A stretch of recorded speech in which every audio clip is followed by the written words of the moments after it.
আদব কয় প্রকার?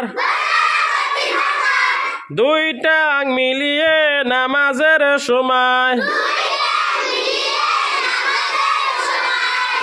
একটা উঠায় লেখার সময়,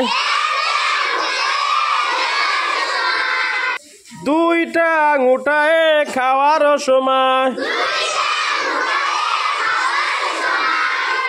এই তিন প্রকারে বাসা সুন্নত।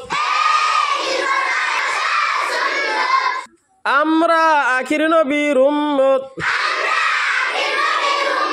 আমল করব সুন্নত।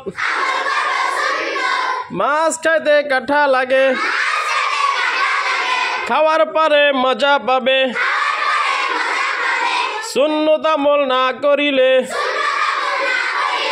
জান্নাত পাবো না সে যে। নবীর শাফায়াত বিনে জান্নাত পাবো না সে যে।